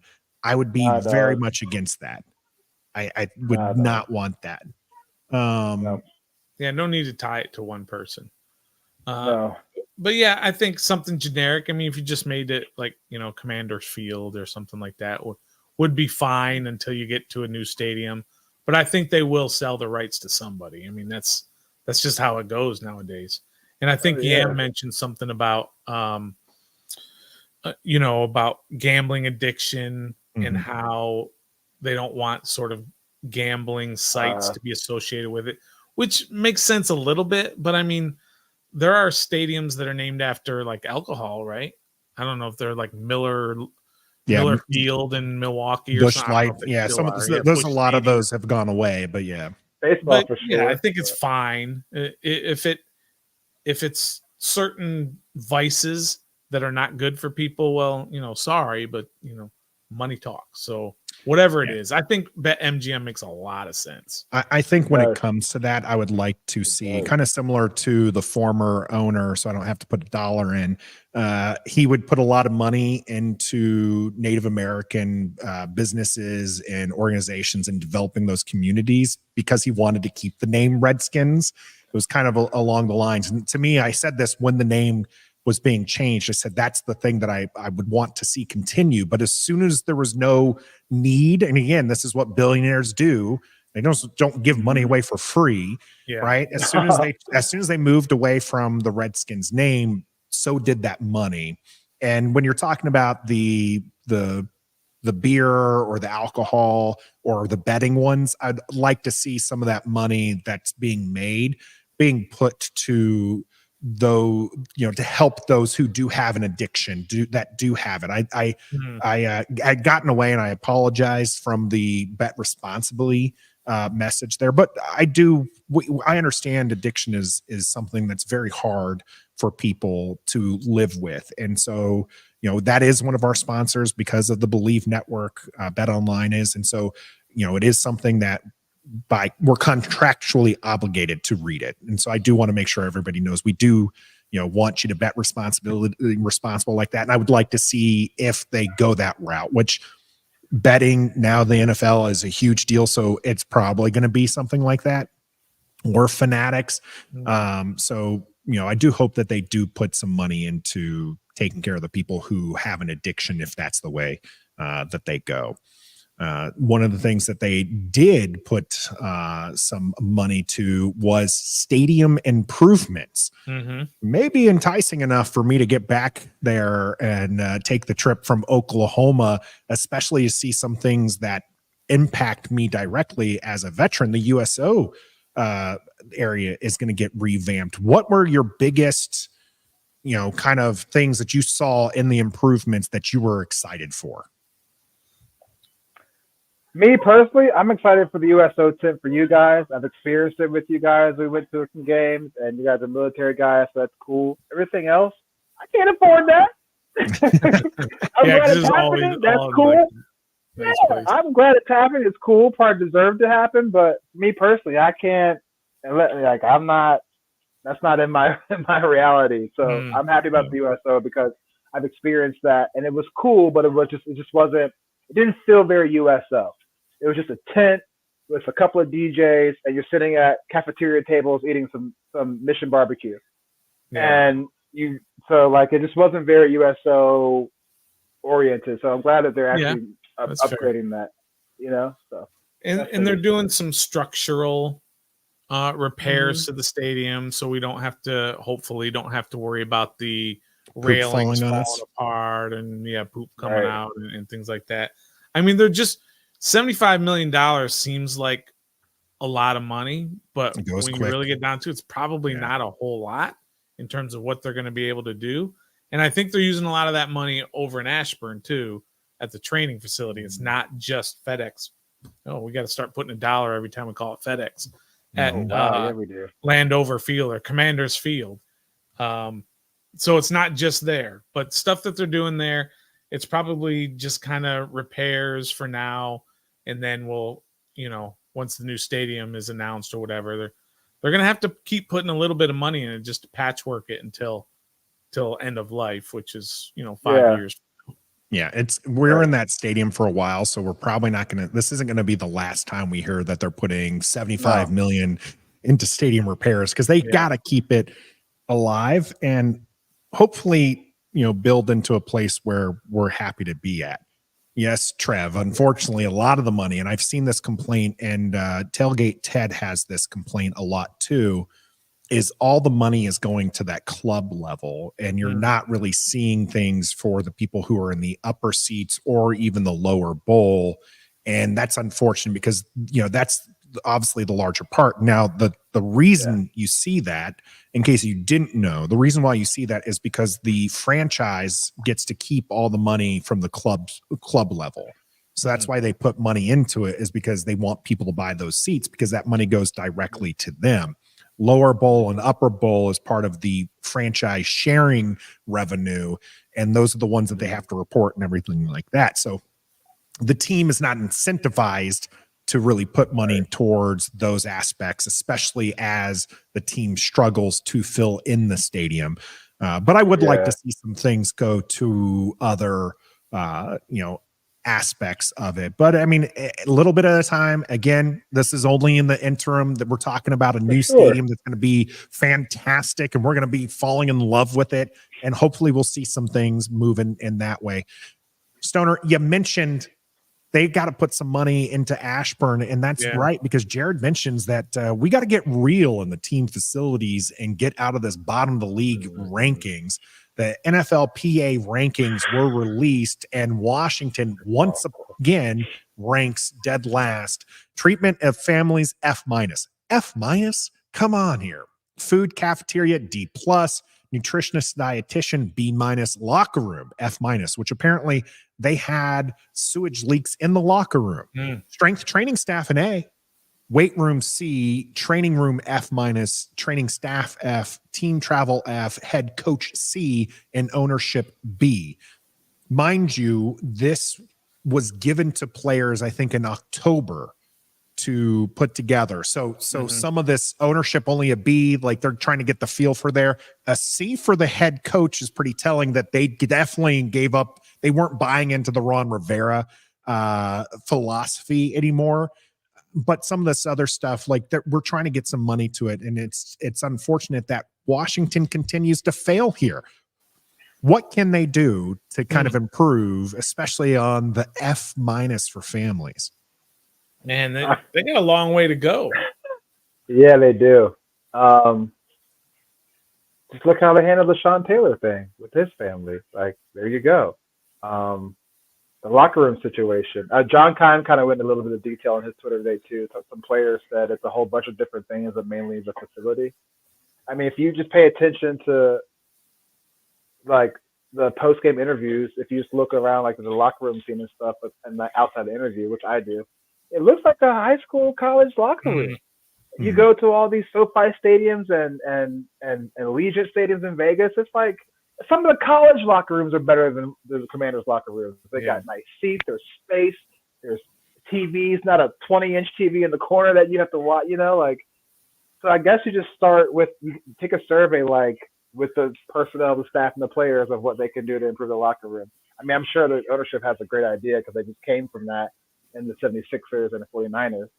But, yeah, you got to make it a place where free agents want to come play. Like, that's part of it. As tedious as it sounds, they give these rankings for a reason. And it's not just a bogus ranking. It's NFL Players Association ranking. So they stick. They mean something. So if you want a Brian Burns to come to Washington, he got to share a locker with Andrew Wiley and Joey Sly.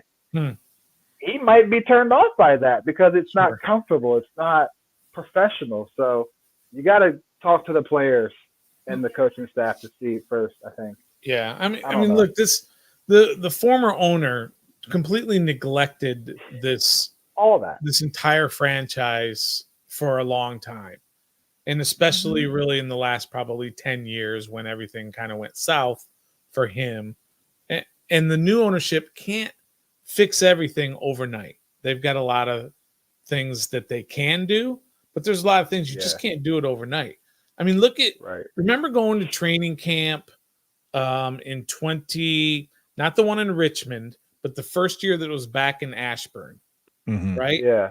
and it was a field with with a couple of ropes around, and that was and there was one little thing that sold swag, gear. So, that was it. I mean, it was worse than a college. It was like a food truck essentially that was selling the gear. And then they had not it VIP tent, which was like some beverages in a cooler and some like buffet style food. And they started last year was a whole lot better when they put in the grandstands and all that around there, and they started really making it better.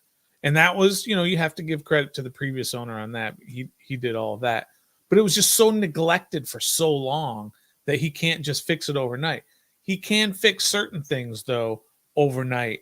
And that is things like how they treat your family, right? And we've heard from other organizations, or we've seen from other organizations that on game days, they charge for like daycare for the families of the players and staff and everything.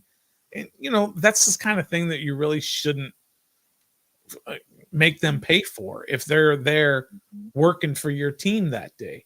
So there are things like that I think that they can fix and that they will fix. But most of all, you got to fix the quarterback position. And that has nothing to do with this survey. Because if you look at Washington was ranked 32nd, who was ranked 31st? Kansas City. Kansas City was ranked 31st in that ranking. And they've won 3 Super Bowls in the last 5 years. So all that stuff does to an extent matter. Yeah.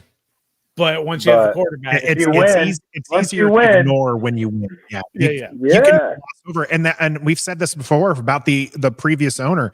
If Washington were winning Super Bowls, the previous owner would be still the current owner. But winning is a weird thing in sports, and that you're able to mask so much when it comes to that. You look at the Dallas Cowboys in the 90s, and a lot of the bad things that were coming out of that locker room, drugs and convictions and stuff like this. It doesn't matter when you're winning Super Bowls is the problem. Right.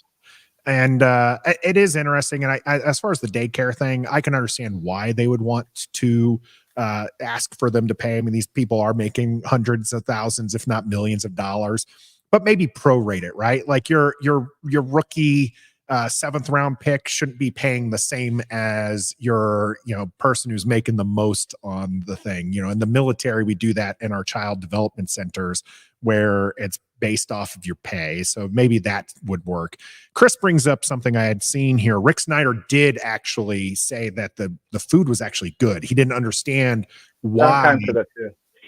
And John Keim said that as well. I know Rick had the salmon just like last week. Right. I will say what I understand from my understanding of this, there's going to be a big difference from obviously the cafeteria is something they all eat in, but when the players are eating there every day, right? Like if you go to a high school cafeteria and you can have like one meal there and it's not bad, right? It's probably a good price for you. It's probably all this good stuff. It's not, you're like, hey, this is pretty good. Yeah. When you're eating there Monday through Friday and maybe like it's the same, breakfast every morning and the options just aren't there. I can understand how you can get a lower rating for that. Or as Gus Bus says, they must have put raisins in the potato salad. That would definitely, that would take the cost down just a little bit there. This is grab bag time here for us to talk about as we have a few more minutes that we'd like to do here. I'm going to go first with Code Talkers, and I'm probably going to table. I had Trash or Treasure, but we'll probably table that talk as some more people become available in free agency. We'll push that to next week because I really want to get to some of the questions that people had for us. Code Talker up first here for the panel. Brian Burns was picked by Riverboat. So what are the chances that some of our current players pan out with the right coaching? I mean, there's a chance. There's always a chance. Dan Quinn's already gone on record saying he wants to tap into Jamin Davis and see if he can use his talents that made him a first rounder. If we could, and I believe that he probably could because we've already seen that ability a little bit out of Jamin Davis since he's been here. And also, no. Sometimes it doesn't matter the kind of coaching you have. The player just is the player. He's going to be the same way he's been his entire career. Yeah. Whether Ron Rivera picked them or Jerry Jones picked them or Andy Reid picked them. It is what it is. So in reality, yes, there's a good chance, but also at the same time, there's a chance that it's not. So 50-50. How about that? Yeah, I'm shoot. I kind of agree with Trev, right? I mean, You guys are fence sitting on this one? no, it's not fence sitting, but 50-50 is fence bit. sitting. That's not, Right. not a But little I mean, bit. That's a lot of bit. You're literally straddling the fence if you go 50-50. It could or it couldn't. Look, It's a nice fence. coaching is important, but it's not as important as Player the player's talent. Yeah. So Brian Burns was probably going to be good with Ron Rivera coaching, or with Matt Rule coaching, or Frank Reich coaching. It didn't matter for Brian Burns. But there are probably players that do excel with better coaching, obviously. Mm-hmm. But if you're a stud, you're a stud. It doesn't matter who your coach is. Right. Locked on. So in Locked Brian on, Burns' case, he was going to be a stud. Yeah, good players develop despite their surroundings. I agree with that, and there's some merit to that. But I really loved what Joe Witt Jr. said about this when he talked about how it's the coach's job to get these players to learn and get their players in a position to be successful, right? He talked a lot about that. And I loved hearing that as somebody who used to be a leader of people. And it was just like, you can't sit there and tell me that somebody can't learn something, because it's my job to get them to learn it. I used to be an instructor and I taught advanced broadcast subjects for the Department of Defense. And I had students who their heads were as thick as the walls that are right next to me. Okay. But it was still my job to get them to learn. And I loved hearing that from Joe Witt Jr. There are players, I'm not going to fence sit on this one. I absolutely think the chances are great that there's going to be some players who we were not high on who are going to look fantastic in the next couple of years. Jamin Davis, I think, is going to really explode. He's been improving each season already, and I think he's going to be in line for a good one. Quan Martin was a player that we were so down on after preseason in the first few games, and then he gets injured, and I'm like, we're never going to hear of this kid again. It's going to be another wasted second-round pick that Washington had.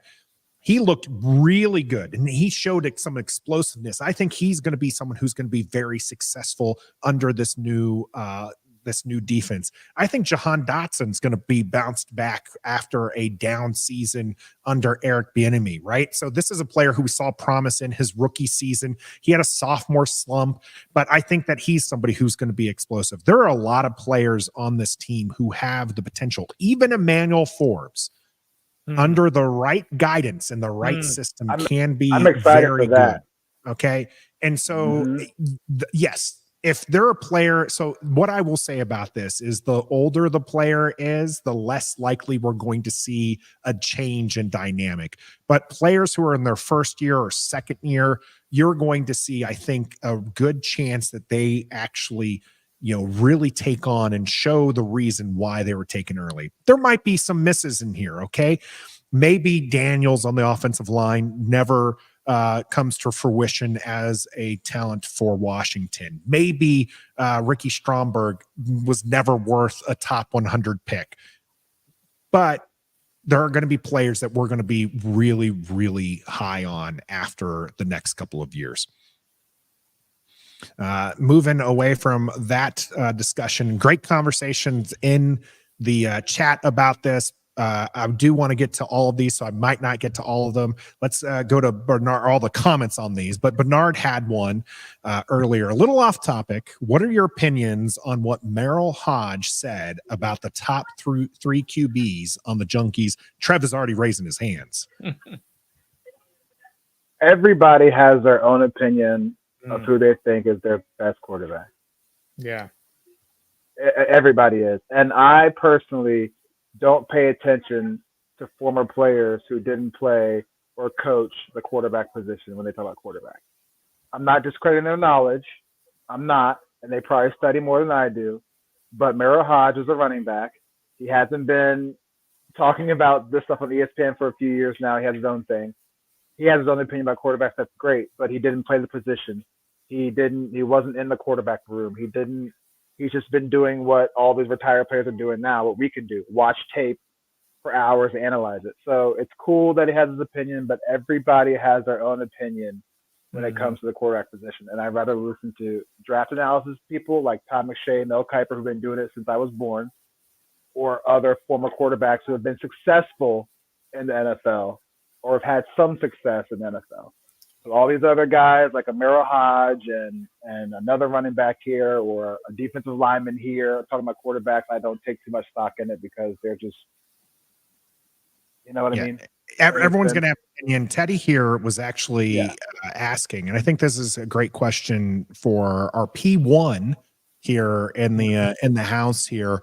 What was the thing that Merrill Hodge said? Who were his top three, and what did he actually say about them?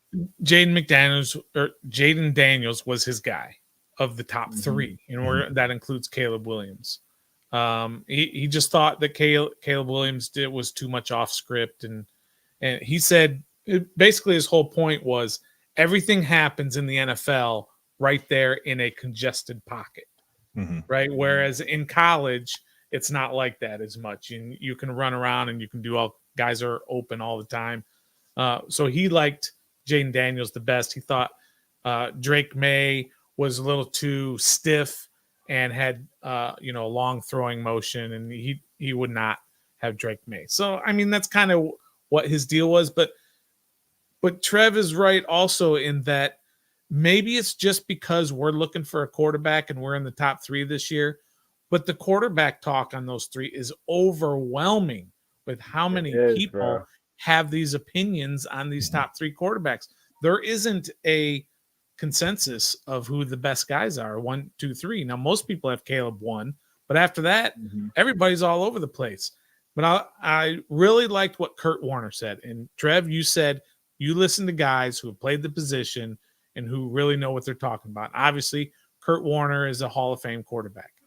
And he said there is nothing on tape for any of these three guys, and he includes everybody, and he's watched tons of tape of these three guys.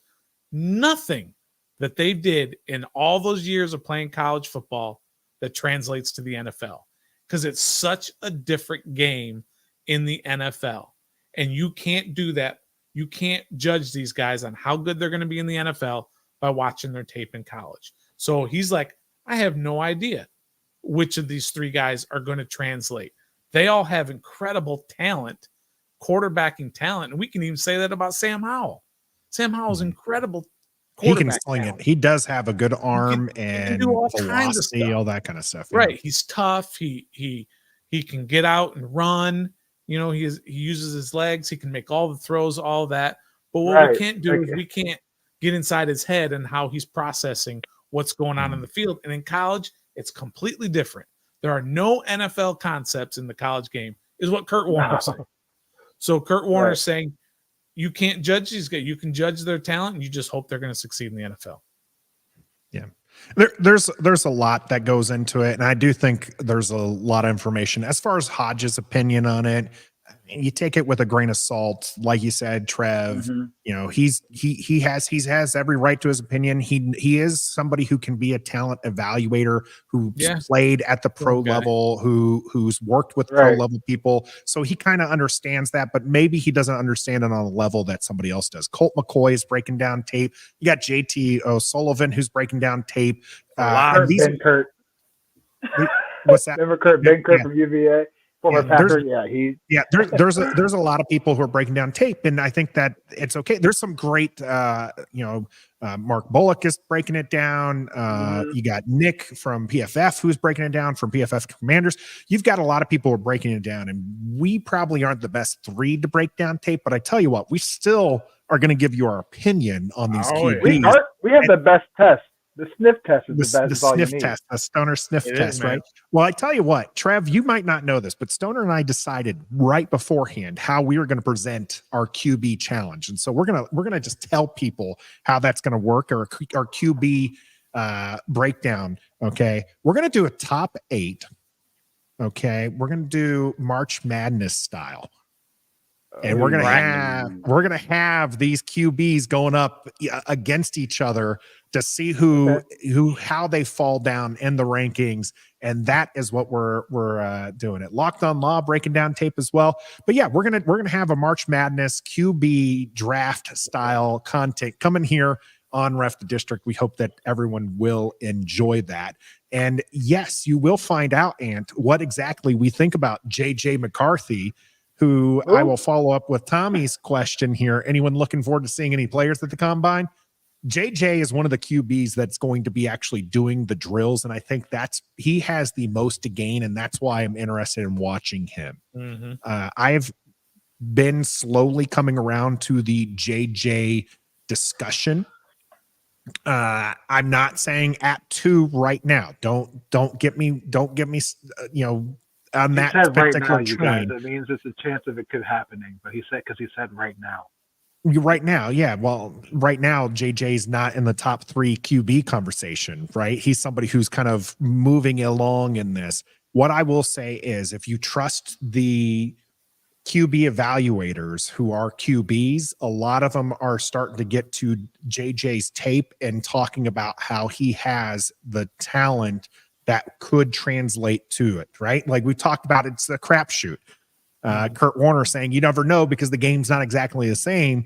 JJ apparently has some traits, and I've seen it. I'm starting to kind of watch some things now. I haven't sat down and watched an entire game, like looking at it at an analytics side, but I have watched some things that I'm like, okay, I understand why people are coming around on JJ. Mm-hmm. Mm-hmm. I agree. I'm starting to like him a little more and more, and also, we kind of look at JJ McCarthy just a little bit on him in that he was part of basically a running program at Michigan. I think against Ohio State, he had like 6 dropbacks or something like that. Yeah. But I believe, you might want to check me on this, I believe he had more pass attempts last year than Drake May. You might want to look that up. I may be totally making that up, but I believe he had more pass attempts. If it wasn't Drake May, it might have been somebody else, one of the other top 3. Yeah. But I believe he had more pass attempts last year than one of those top 3 guys. He had 332 pass attempts according to Sports Reference, and Drake May in 2023 had 425. So not going to be more than Drake May. So maybe it was Daniels that he had more than. So what did we say for JJ? 320 something? 332, I think. JJ, Jaden Daniels had 327. So he had more than Jaden Daniels. More pass attempts than the Heisman Trophy winner, who threw 50 touchdowns. Now it is a different style offense. Right? 40 touchdowns and 10 40 touchdowns. 10 rushing. Yeah. So, just kind of, they probably played a couple extra games, right? Because they were in the playoff. They might have played 2 extra games. But still, just kind of keep that in mind with JJ McCarthy. It's not like they were running 60 times a game. I don't give a daggone how many pass attempts he had. Were they accurate pass attempts? Were they on the money? Were they good? He could throw for 500. How many interceptions did he throw?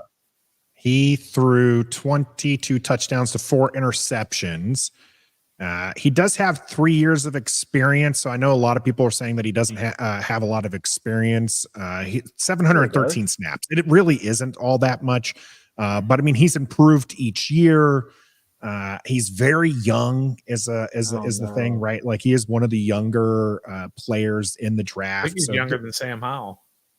He might be. I know a lot of people make that about Jaden Daniels, about how Jaden Daniels will be nearly 30 by the time his rookie year is done. Again, if the QB hits, you don't care. You have players playing in their 40s now as they take care of their body. So that's going to be something to kind of look at. George, I actually haven't looked much at Joe Milton, mainly because I just assumed that Washington's going to be taking a QB in the first. So maybe if Joe Milton makes our top 8, I'll take a look at that, but I don't really have much to say on he's the guy I put at number 8, Nathan, when I was looking it up earlier. I put Joe Milton at number 8. That guy the other guy that was on the Junkies, the Jets scout, he said Joe Milton is the best quarterback in the draft. So take that for what it's worth when you're talking about this guy. He said Caleb Williams as a 4th round grade. So, Oh my God. Yeah, I'm going to Okay. definitely that I'm not even taking with a grain of salt here. Bosky came in late and asked, do we need a number one wide receiver in the draft or free agent? Now, we talked extensively about T. Higgins not being someone we'd want to take in a tag and trade situation, but do we need another wide receiver, a number one wide receiver from draft or free agency? You need a big body wide receiver. I'm sorry, you just do. If you want to be successful in NFL and win games, you need a 50-50 go deep ball, big physical guy to go get the ball. You do. The guy to open it up for those little guys that are running around on the Marquez outside. Valdez-Scantling just got released today. You got Gabe Davis out there. You got Josh Reynolds from Detroit, who's 6'3", physical, can take a hit, and is really good for You got Detroit. Mike Williams. You got Mike Evans. Williams. You got That's what Pittman. you need. You don't need to be number one. They need to be huge. I think they need to be over 6 The wide receiver room is pretty short, and I would like to see somebody on the taller side, and maybe that's a tight end. I'm going to go no to this answer. I don't think that they need a number one wide receiver either in the draft or free agency. I think that like I said, you can get your guy, I think, in the later rounds, especially because you're looking at them being wide receiver 3 at best. And that's why I would stay away from that. Last question for the panel here, coming from the Code Talker.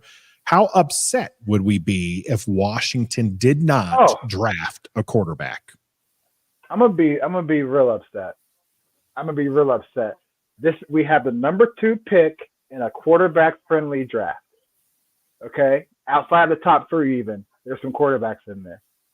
If we don't go get what this franchise has been crying about not having the position filled about, I'm going to be real upset.